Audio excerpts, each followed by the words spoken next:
2000 broadcast হয়েছে, আমরা 1800-1900 পাইছি। আছে না এরকম? তো তাদেরকে বাড়িতে বাড়িতে গিয়া আমাদের এই সান্ত্বনার বাণী তাদেরকে পৌঁছাই দিতে হবে। আর গণতান্ত্রিক দেশ সব সময় যে সবাই সবাইকে সমর্থন দিবে তা তো না।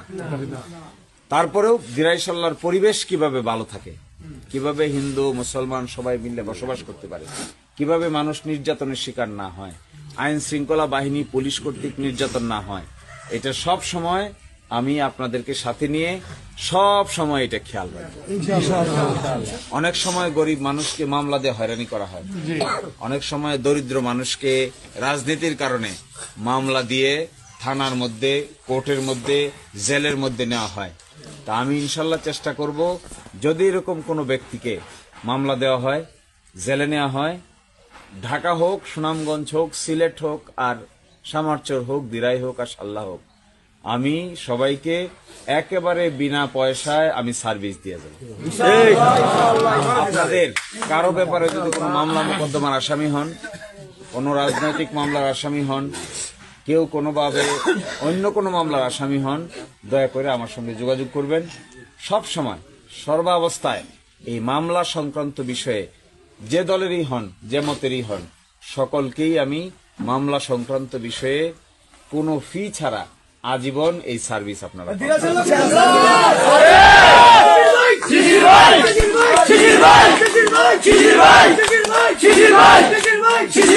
আরেকটা হইলো, দ্বিতীয়ত অনেক সময় কাজিয়া ঝগড়া ফেসাদ হয়, রাজনৈতিক কারণে মানুষকে কষ্ট দেওয়া হয়। এরকম কষ্ট দিলে ডাক্তার লাগে, অসুস্থ হয়, হাসপাতালে যাইতে হয়, বিভিন্ন জায়গায় যেতে হয়। এই ব্যাপারটা আপনারা প্রতিজন মানুষকে খেয়াল করবেন। যদি কারোর উপর কোনো নির্যাতন হয়, নিপীড়ন হয়, তার ডাক্তার, তার হসপিটাল, তাকে আইনগত সহযোগিতা, এগুলা দল মত নির্বিশেষে আমরা দিয়ে দেব। কোনো মানুষকে যদি কষ্ট দেয় কেউ, তাহলে আপনারা যাবেন। আপনি যদি কষ্ট পান, তাও আরেকজনকে জানাবেন।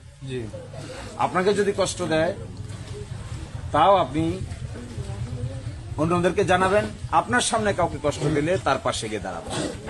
ইনশাল্লাহ সবকিছু তো আর এমপি হয়ে করতে হয় না, এমপি হওয়া ছাড়াও বহু কাজ আছে না।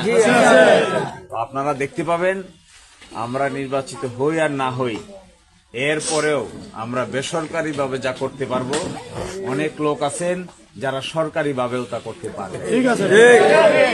সুতরাং মনটাকে বড় করে, দিলটাকে বড় করে। এই যাত্রা একদিনের না, এই যাত্রা লম্বা সময়ের জন্য না।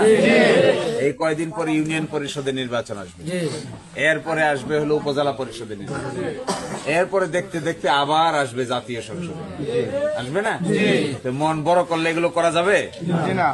আপনারা যে যেখানে আছেন সেখানে সৎ নেতৃত্ব হিসেবে নিজের প্রতিষ্ঠা করেন। যিনি মেম্বার ছিলেন, প্রস্তুতি নেন। যিনি চেয়ারম্যান আছেন, প্রস্তুতি নেন। যিনি চেয়ারম্যান